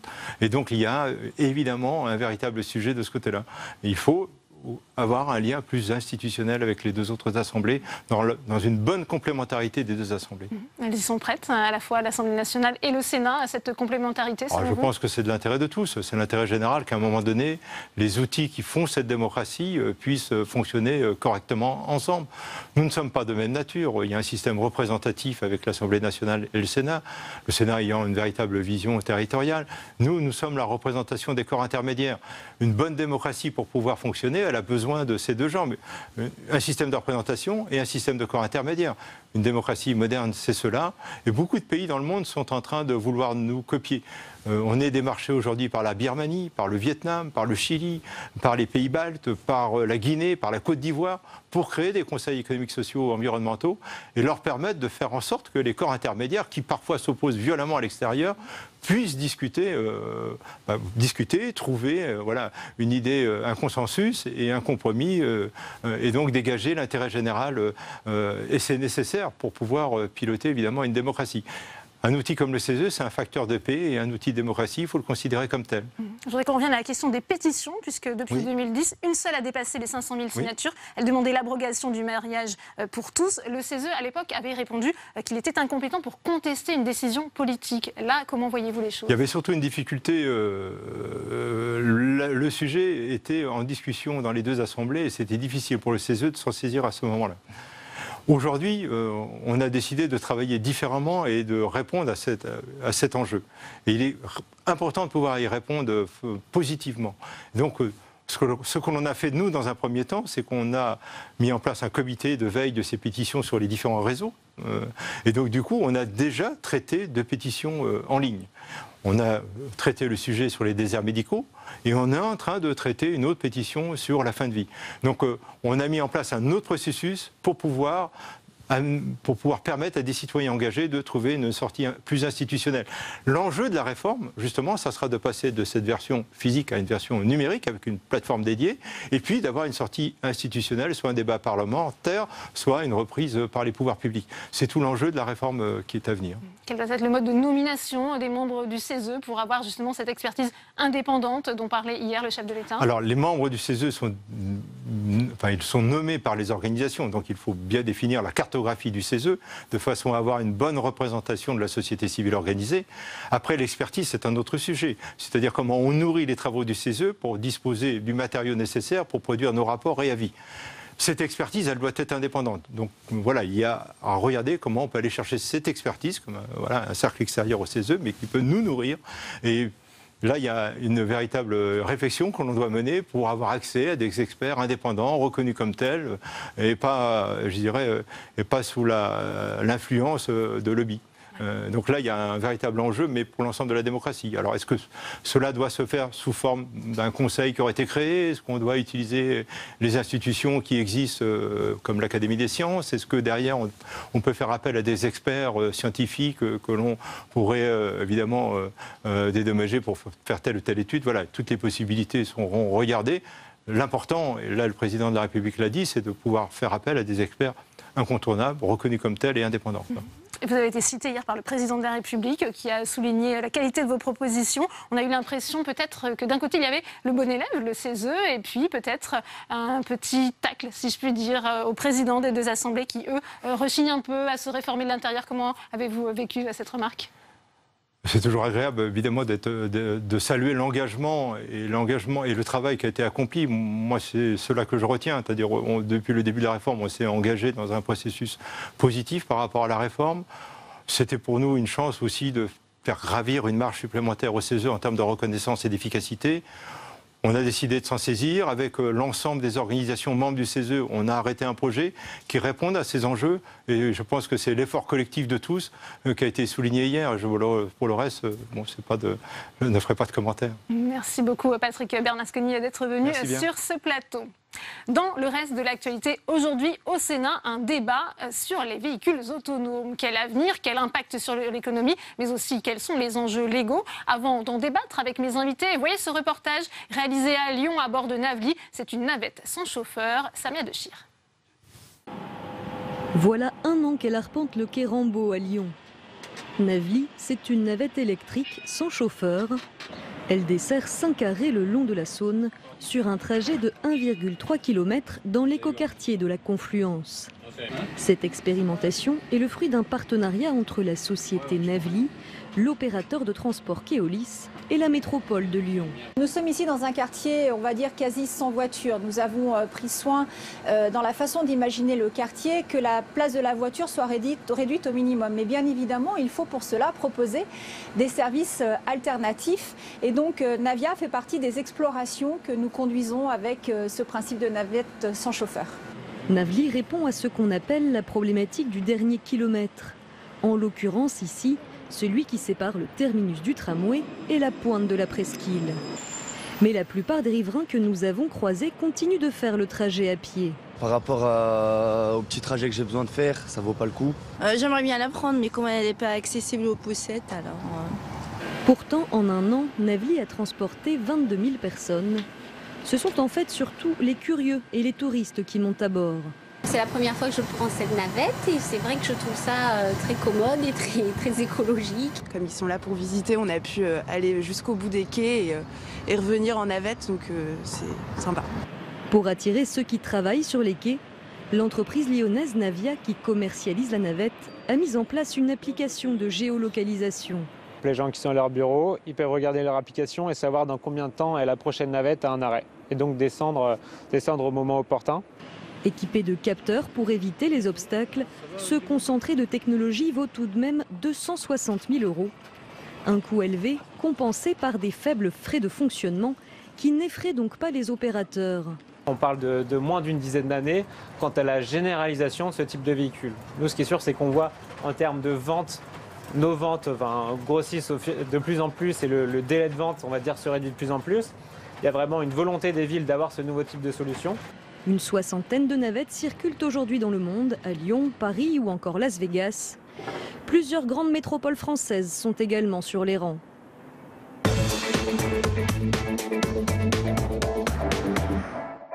Et on ouvre le second débat de Sénat 360 avec mes invités sur ce plateau. Gisèle Jourda, bonjour, merci d'être avec nous. Vous êtes sénatrice socialiste de l'Aude. J'accueille également Nicolas Decrémier, bonjour. Vous êtes directeur marketing de Navya. On vient de voir Navly dans ce reportage de Samia Dechir. C'est donc une entreprise française spécialisée dans la conception de véhicules autonomes. Merci d'être avec nous. Pierre Médevielle est également sur ce plateau. Bonjour. Sénateur centriste de la Haute-Garonne. Vous êtes par ailleurs vice-président de l'Office parlementaire d'évaluation des choix scientifiques et technologique. J'accueille également Thierry Vallat. Bonjour, vous êtes avocat au barreau de Paris, spécialiste des questions numériques. Et Guillaume Devauchel, bonjour, vice-président innovation et développement scientifique du groupe Valeo. Première question pour vous, Pierre Médevielle, puisque un débat a lieu en ce moment même en séance au Sénat à votre demande sur cette question des véhicules autonomes. Pourquoi avez-vous choisi d'interpeller le gouvernement sur cette question ?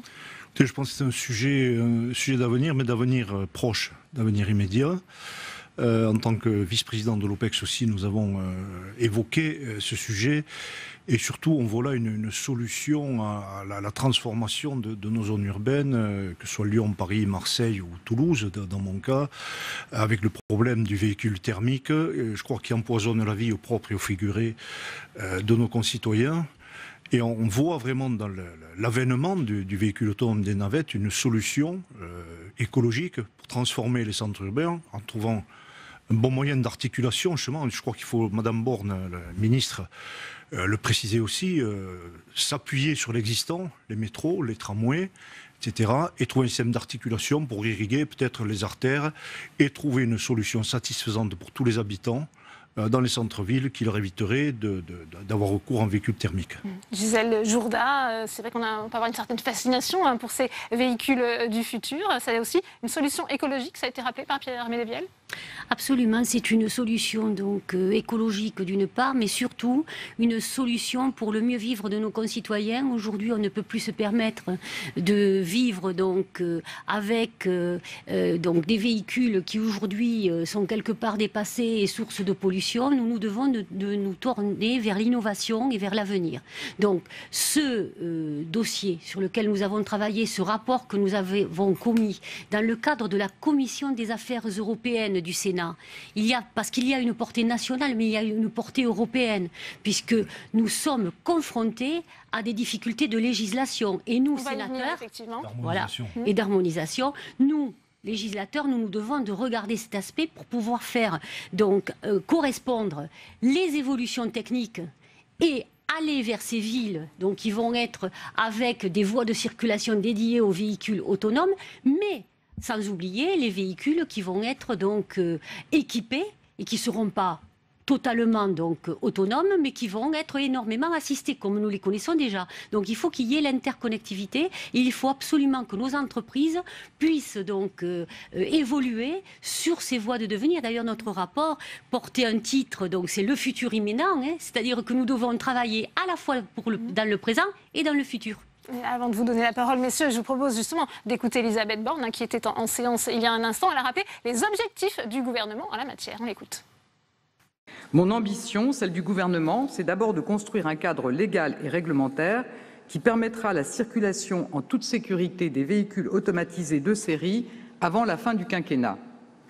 Cette ambition s'appuiera sur la mise en place d'un cadre d'expérimentation compétitif en cohérence avec le rythme de déploiement anticipé par nos filières. La progressivité est essentielle. L'élaboration du cadre réglementaire s'appuiera sur l'analyse des impacts et des risques identifiés lors des travaux menés en coopération étroite entre autorités publiques et industriels. Ces travaux devront permettre de construire le corpus de connaissances permettant l'évaluation et la validation des systèmes d'automatisation. On vient d'entendre les ambitions en la matière du gouvernement. Où est-ce qu'on en est en France? Je donne la parole au constructeur Guillaume de Vauchel. Est-ce que la France relève parfaitement ce défi technologique?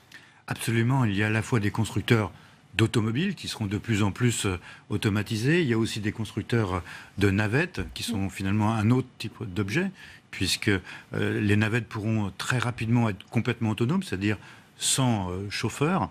Elles ne seront pas absolument autonomes au sens où elles seront téléopérées. Je pense que c'est une nuance très importante puisque ce sont des véhicules opérés par des flottes.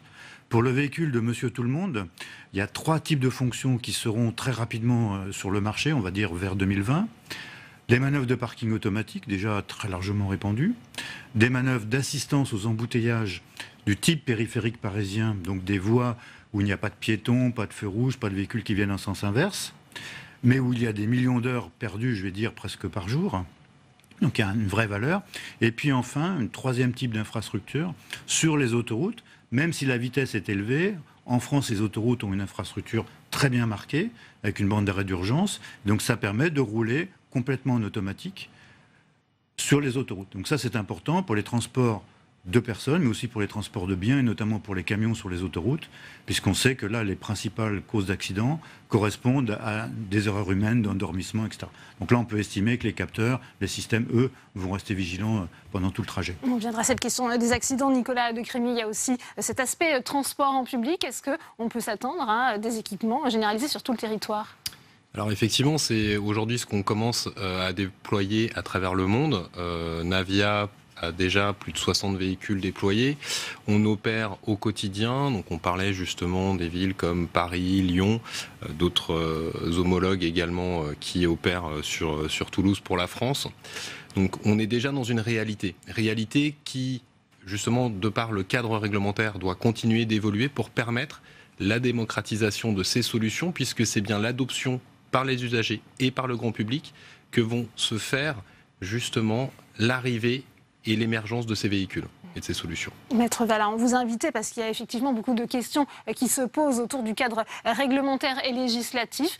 Première question, qui peut conduire ces véhicules autonomes? Est-ce qu'il faut un permis? Alors, aujourd'hui, on est au niveau français, parce qu'il n'y a pas d'harmonisation européenne vraiment. C'est une des difficultés que vous avez relevées. Bon, il y a la Convention de Genève de 49, il y a la Convention de Vienne, la plus récente de 68, qui a été modifiée relativement récemment dans son article 8, pour justement permettre les expérimentations. Qu'est-ce qu'un conducteur aujourd'hui de la voiture autonome? Aujourd'hui, il n'est pas possible d'avoir une voiture, enfin au niveau réglementaire en tout cas, une voiture sans personne à bord. Il faut que le passager puisse reprendre la main pour éventuellement pallier une éventuelle difficulté. Donc on a cette problématique de réglementation. Il y a des problèmes éthiques également qui vont se poser. C'est le fameux paradoxe du tramway.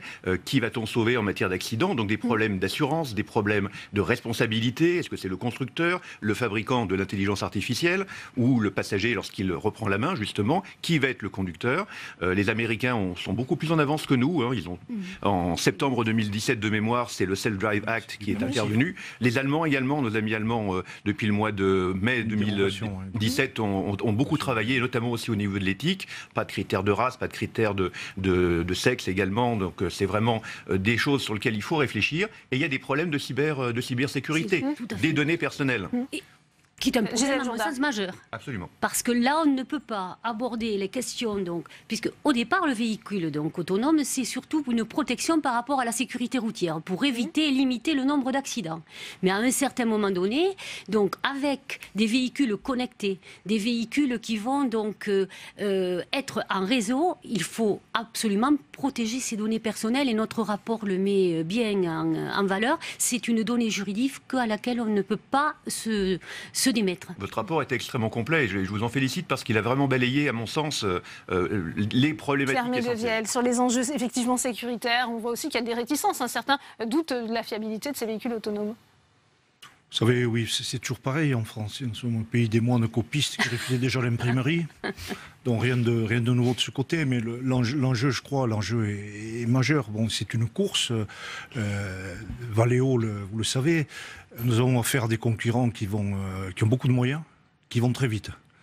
Donc je crois qu'il faut, nous aussi, au niveau européen, travailler très rapidement sur ce cadre, être peut-être pas aussi permissif que nos amis américains, mais au moins faire comme les constructeurs allemands qui ont obtenu quand même quelques dérogations par rapport à la Convention de Vienne, qui leur permettent des expérimentations plus poussées que ce qu'on peut faire en France actuellement. Donc au moins harmoniser, uniformiser, trouver un cadre juridique et avancer vite parce que ça va très fort de l'autre côté. Très concrètement, comment réagit un véhicule autonome sur le périphérique parisien? On peut imaginer avec des piétons, alors peut-être pas sur le périphérique, mais des motos, d'autres véhicules qui ne vont pas respecter le code de la route. Alors ça, c'est le plus difficile, c'est qu'en fait, la circulation n'est pas telle qu'on souhaiterait qu'elle soit, mais elle est telle qu'elle est. Et en fait, c'est différent d'un pays à un autre. Vous évoquez les motos sur le périphérique parisien, qui est beaucoup plus difficile à organiser pour un véhicule autonome que le périphérique de Stuttgart, par exemple, où là, les motos restent bien en ligne. Alors chez Valeo, on a une ambition, c'est de porter le niveau de sécurité à ce qu'on appelle 10-9. Alors ça peut paraître un jargon, c'est moins d'un incident majeur, soit par milliard de kilomètres, le plus facile, ou le milliard d'heures d'opération, ce qui est le niveau atteint par l'industrie aéronautique. C'est faisable, c'est à comparer aux quelques milliers de morts tous les ans sur nos routes, même s'il n'y a pas de bijection entre l'accident et le mort. Donc on peut penser, on a fait 560 milliards de kilomètres, je crois, en 2016 en France, donc on aurait quelques centaines d'incidents à comparer à quelques milliers de morts. Donc il y a un vrai enjeu tout de suite.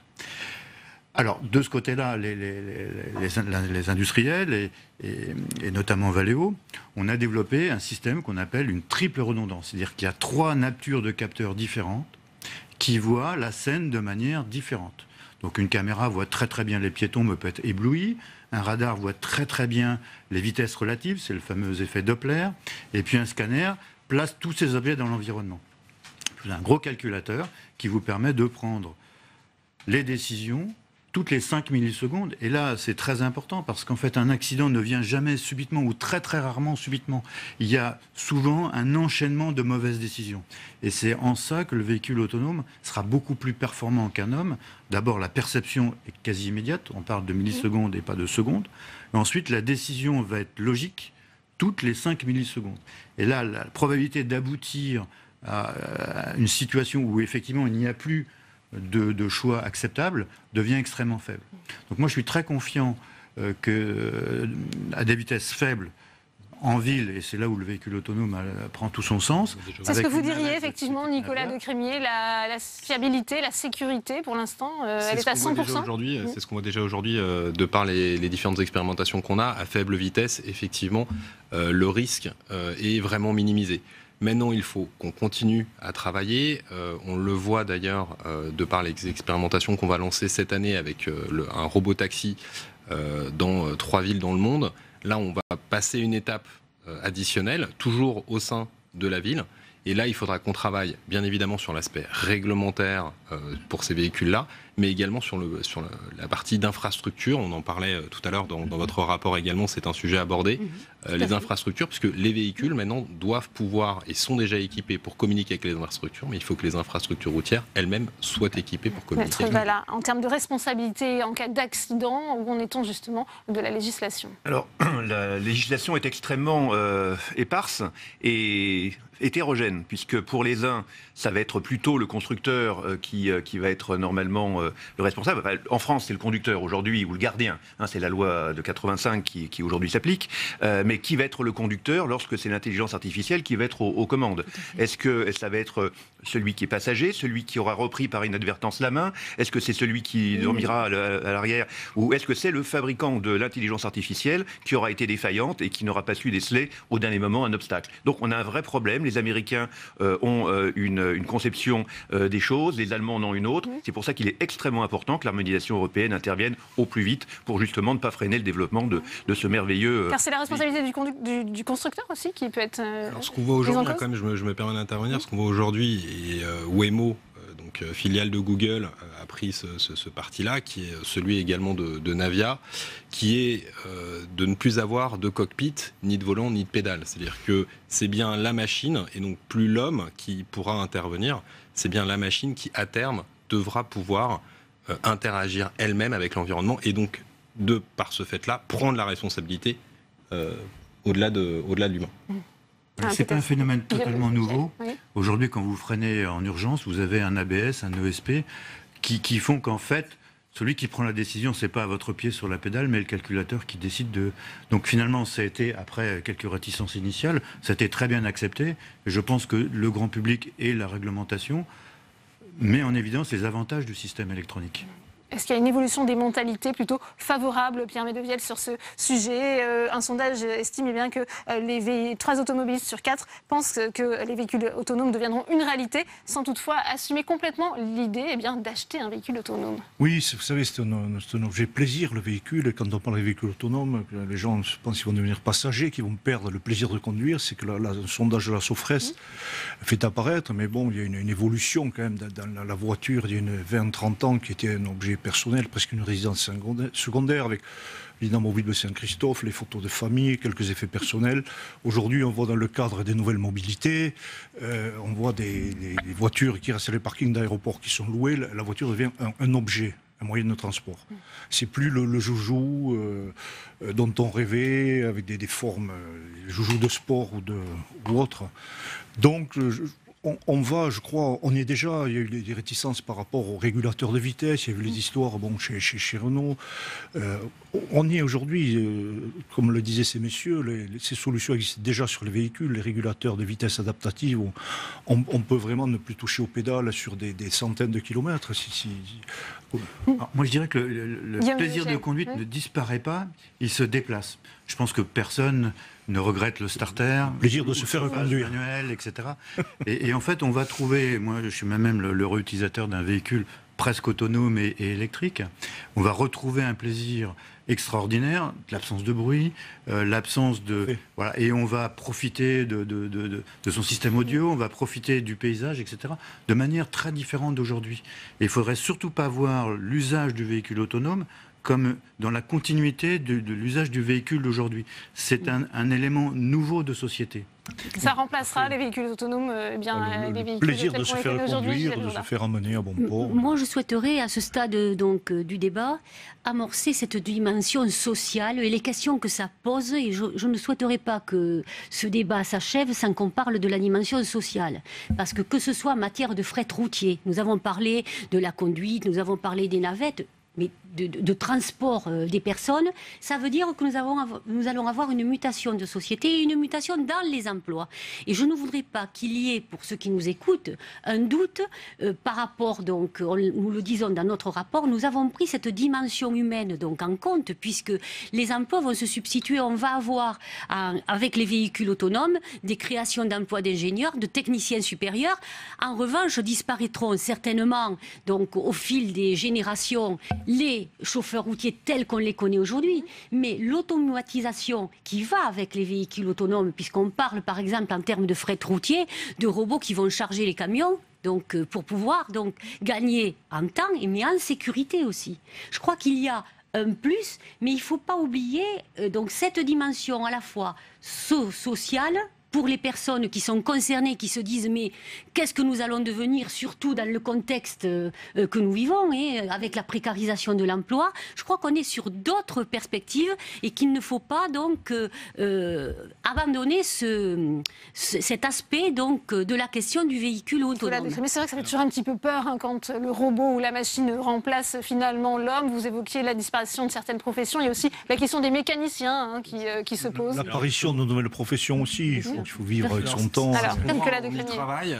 Chez Navia, on en est la plus belle preuve. On est passé de moins de 100 collaborateurs à plus de 210 aujourd'hui. Donc on voit bien qu'on recrute. On recrute à la fois, bien évidemment, dans des métiers d'ingénierie, mais pas que. Il y a également des métiers de production. Il y a également des métiers de supervision, puisque quand on a une flotte, il faut bien suivre cette flotte au quotidien. Donc ce sont des nouveaux métiers sur lesquels on forme les jeunes générations. Et on va continuer à travailler sur ce plan-là, puisqu'on va essayer de développer un centre de formation pour justement accompagner cette mutation et l'évolution de ces métiers-là, puisque on se dit ça va devenir une généralité. Si ça devient une généralité, on a besoin de faire évoluer les métiers. Et donc, on sait que ça va prendre quand même du temps. Ce temps-là, on l'a aujourd'hui, et il faut qu'on saisisse justement ces instants pour démarrer ces nouvelles formations et faire évoluer. Tout à fait, ce sont les procédés d'accompagnement. Et avoir ces emplois chez nous, surtout, pas les laisser en Chine ou aux États-Unis. Absolument. Guillaume de Vauchel. Oui, d'un point de vue sociétal, vous l'avez très bien dit tout à l'heure, en fait, on est dans une impasse dans la circulation des grandes mégalopoles. Et on voit que la population se concentre dans ces grandes mégalopoles.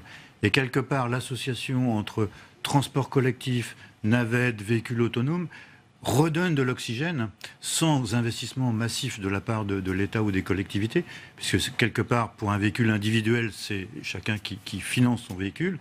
Et puis, il y a un business model, un modèle économique fort pour les opérateurs de navettes. Et ça, je voudrais le dire parce que je prends juste un petit exemple. Vous avez des embouteillages, vous avez des feux rouges. Vous voyez que les gens se ruent aux feux rouges pour freiner brutalement et redémarrer rapidement. On voit bien que d'un point de vue écologique, c'est pas bon. Et d'un point de vue gestion des flux, c'est pas bon. Une navette autonome ou un véhicule autonome, lui, va dialoguer avec le feu rouge, s'arrêter gentiment et redémarrer gentiment. Et ça, on a fait une étude avec l'école des mines qui montre que rien que ce petit phénomène diminue de manière drastique les embouteillages dans Paris. Si on augmente la portée, par exemple le véhicule autonome, on sait que 30% du temps dans Paris, du trajet, c'est pour chercher sa place de parking. Là, il n'y a plus besoin de chercher une place de parking, etc., etc. Donc ça rebat l'écart pour l'animation des grands centres-villes. Nous avons une idée formidable de repenser la ville. Tout à fait. Il y a aussi au niveau de l'acceptabilité sociale un vrai problème des données personnelles qui vont être embarquées. Il y a aujourd'hui énormément de données qui sont déjà intégrées dans un véhicule. Je ne parle même pas du GPS ou d'autres, mais là, on va avoir une interaction en plus entre la machine et l'homme qui pourrait aussi être, pour se considérer un petit peu, je ne vais pas dire asservi, mais en tout cas peut-être trop lié, ou que tous ces déplacements vont être encore plus surveillés, encore plus contrôler qui va avoir accès aux données. La CNIL, d'ailleurs, s'est déjà penchée sur le phénomène avec son pack, justement, voiture autonome. Donc, il y a vraiment aussi un problème de protection des données personnelles. Et je pense que plus ces données seront protégées, je ne parle même pas des problèmes de cyberattaque éventuellement aussi sur ces données, mais que, voilà, il faut vraiment aussi bien maîtriser ça et que je pense que les constructeurs devront appréhender ce phénomène. La réponse des parlementaires sur cette question de la protection des données? Et la solution, nous n'avons pas le choix, il faut la trouver. C'est vrai que il n'y a pas uniquement dans le domaine du véhicule autonome, c'est dans tout le domaine aujourd'hui. Pour une protection contre la cybersécurité est un enjeu majeur et du véhicule autonome, mais du futur. Gisèle Jourda et ensuite peut-être oui. Nicolas de Crémier. Moi je pense que, très sincèrement, on a et se pose à nous la problématique immédiate et cette problématique à laquelle nous revenons et que nous nous exposons avec M. Medevielle, c'est-à-dire l'harmonisation des systèmes législatifs et des législations. Parce qu'à un certain moment donné, on parle des véhicules connectés donc, dans nos villes, dans nos métropoles, mais même dans les villes moyennes. Je vois aujourd'hui, et là c'est pour ça qu'il y a un facteur d'espérance, aujourd'hui il y a des plateformes partagées pour les personnes qui partagent un véhicule pour se déplacer. Mais un jour, ils prendront une navette donc autonome. Mais je crois plus que jamais qu'en matière de protection des données, qui est un problème sur lequel la Commission des affaires européennes se penche énormément, mais pour lesquels on n'a pas les solutions immédiates, puisqu'il faut passer... C'est vraiment une problématique qui est aujourd'hui très difficile d'accès. Parce qu'en fait, il y a une jungle de textes et puis on ne sait pas trop comment harmoniser les choses. À nous d'avoir la volonté européenne. Parce qu'à un certain moment donné, quand on aura nos véhicules autonomes sur nos routes, il faut pouvoir se rendre en Italie et en Espagne. On n'a plus beaucoup de temps. Peut-être votre réponse en un mot? Peut-être en un mot. Je pense que le pire serait d'attendre et de se voir imposer un standard de fait outre-Atlantique ou chinois. Et quelque part, le fait d'autoriser, de donner des dérogations, de faire des expérimentations grandeur nature, permet de trouver des alternatives. Et du coup, de laisser au consommateur le choix qu'il n'a plus aujourd'hui quand il utilise un smartphone. Eh bien, et dans le véhicule autonome, on peut le faire. Merci Guillaume de Vauchetel. Merci Nicolas de Crémier, merci Maître Valin, merci Gisèle Jourda et Pierre Medevielle. Je vous laisse regagner l'hémicycle où la séance continue. C'est la fin de cette émission. Merci à vous de l'avoir suivi. À 18h30, on va plus loin, présenté ce soir par Rebecca Fitoussi. Très bonne soirée et à demain, 14h45.